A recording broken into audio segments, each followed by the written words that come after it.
go to creating GPT. So first I want to explain what a GPT is. I'm going to go to this page here. And I want you to know something here. This is their primary revenue focus is the GPT, not necessarily this part. Okay. So what's the difference, you ask? Well, ChatGPT is a type of generative pre-trained transformer. That's what GPT means. I'm going to explain that in a second. This gives you the capability through ChatGPT to create your own generative pre-trained transformer. What is that? It's not going to be long theoretical. I'm going to keep it short. Generative means that it generates human-like responses or generates responses. It's not just retrieving them.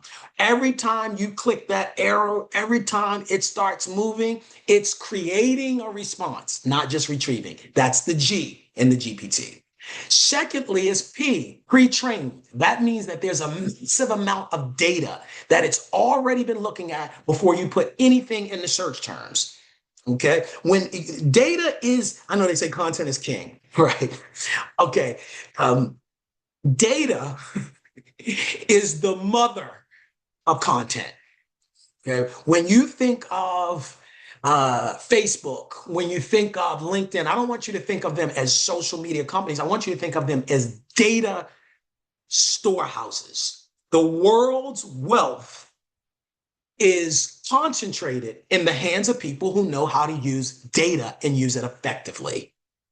That massive amount of data that we give it all the time, because you ask, well, where does the data come from? It comes from everything that we're doing on the internet, right? And the internet isn't just what you're doing when you're actively searching. When you go to your ATM machine, when you get an e-bike, and you release that e-bike from the kiosk, right? All of this is using the internet.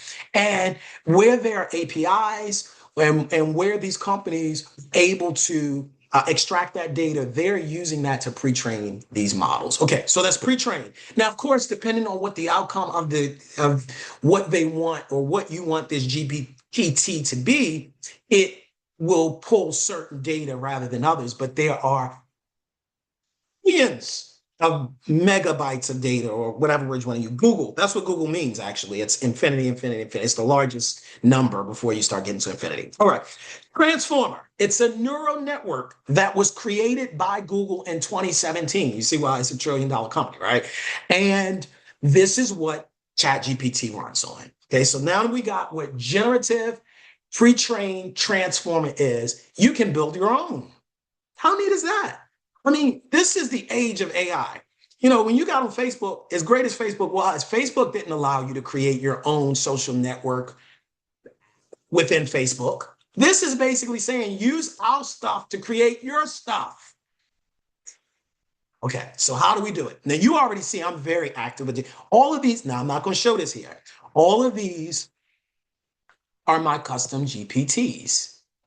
Well, Darrell, what are they? So you see, I'm much more focused on GPTs than chats. Hold on, really quickly, Darrell. Why not just put it in the chat? Well, a couple reasons.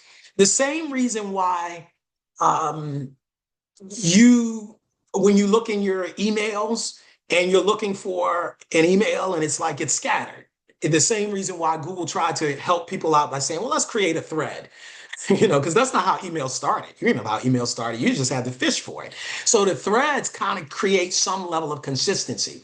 So this is how I use GPTs. I use them as an extension of me. This is how I train companies. I help companies so let me put a plug in here.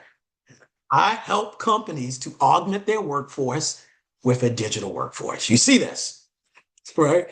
When I get a task, this is how I started doing this.